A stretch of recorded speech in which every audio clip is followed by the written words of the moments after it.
Guys, welcome back to Achu Mahi. അപ്പം ഞാൻ ഇവിടെ മുകളിലാണ് നിൽക്കുന്നത്. മുകളെന്ന് പറയുമ്പോൾ ഞാൻ എൻ്റെ ബുക്കൊക്കെ അടുക്കി വയ്ക്കുന്ന സ്ഥലത്ത്. അപ്പോൾ നമ്മുടെ സ്റ്റെപ്പ് കയറി വരുന്നിടത്താണ് ഞാൻ ഇവിടെ അടുക്കി വെച്ചിരിക്കുന്നത്. അപ്പോൾ ഞാൻ നിങ്ങൾക്ക് കാണിച്ചു തരാം. ഇതാണ് നമ്മുടെ സ്ഥലം. ഇനിയുണ്ട് കുറച്ച് ബുക്ക്സ്, അത് ഞാൻ ട്യൂഷന് പോകാൻ നേരത്തെ അടുക്കി വെക്കാനാണ്. അപ്പോൾ ഇതൊക്കെ കണ്ടോ, ഫയലും കാര്യങ്ങളും ടെക്സ്റ്റൊക്കെയാണ്. പിന്നെ നമ്മുടെ ഇത് ബോർഡ്, റൈറ്റിംഗ് ബോർഡ്, അത് നമ്മുടെ ഹോംവർക്ക്സും കാര്യങ്ങളൊക്കെ ഒട്ടിച്ച് വെച്ചിരിക്കുകയാണ്. പിന്നെ നമ്മുടെ പീരിയഡ് ടൈം ടേബിൾസ്, പിന്നെ നമ്മുടെ ആക്ടിവിറ്റീസ്, അതൊക്കെയാണ് നമ്മൾ ചോക്ക് കൊണ്ട് വരച്ച് വെച്ചിരിക്കുന്നത്. ഇനി നമ്മുടെ അർജുൻ്റെ കലാപരിപാടികൾ കാണാം. ഇവിടെ നേരെ തുറന്നു നോക്കി നമ്മുടെ അർജുനെ കാണാം. കണ്ടോ, ഞാൻ വീഡിയോ എടുക്കുന്ന എല്ലാവൻ ഇവിടെ നിന്ന് കാണുന്നുണ്ട്. ഇനി അർജുൻ്റെ കലാപരിപാടികളൊക്കെ കാണാവേ. ഇവിടെ നിന്ന് നോക്കുന്നുണ്ട്, കണ്ടോ, അവൻ ഇവിടെ നോക്കുന്നുണ്ട്.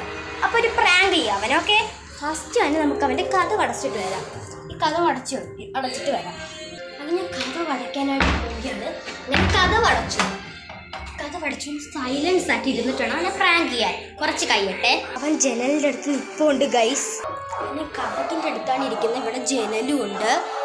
പിന്നെ ഇവിടെ മിണ്ടാതെ ബെഡ്റൂം സൈലൻസ് ആയിട്ടാണ് ഞാൻ നിൽക്കുന്നത്. നമുക്ക് ട്രീ അനക്കാം. അങ്ങനെ ഗൈസ് അവൻ വന്നു കേട്ടോ. എന്നിട്ട് അവൻ തിരിച്ചു പോയി. അങ്ങനെ ഗൈസ് അവനെ പ്രാങ്ക് ചെയ്തപ്പോൾ ഒരു സമാധാനം കിട്ടി. ഈ നമ്മുടെ കാര്യങ്ങളൊക്കെയാണ്. ഞാൻ തിരിച്ചിറങ്ങി. ബാക്കി ഒരു ബാലവീരം കണ്ടോട്ട് ഇവിടെ ഇരിക്കുകയാണ്. ബാഗിനകത്ത് ബുക്കും കാര്യങ്ങളൊക്കെ എടുത്ത് വെക്കണം ട്യൂഷന് പോകാനായിട്ട്. അങ്ങനെ എല്ലാം എടുത്ത് വെച്ചു കേട്ടോ ഗൈസ്. ഇനി നമുക്ക് ചായ കുടി, എന്നിട്ടാണ് കുളിച്ച പോകുക. അങ്ങനെ ഞാനൊരു മൂവി ഇട്ടു. നമ്മുടെ സ്നാക്സ് എന്താണെന്ന് വെച്ചാൽ പഫ്കോൺ ആണ്. അത് തരാമെന്ന് പറഞ്ഞപ്പോഴത്തേക്ക് അവൻ എനിക്ക് മൂവി ഇട്ട് തന്നു. അങ്ങനെ നമുക്കത് കഴിക്കാം. അങ്ങനെ ഗൈസ് പൊട്ടിച്ചപ്പോഴത്തേക്ക് എൻ്റെ കണ്ണിൽ വീണു ഗൈസ്. അങ്ങനെ ഞാൻ കഴുകിയൊക്കെ കളഞ്ഞു. അങ്ങനെ ഞാൻ പഫ്കോൺ പൊട്ടിച്ചു. അങ്ങനെ ഒന്ന് കഴിക്കാൻ പോവുകയാണ്. അങ്ങനെ കഴിച്ചു.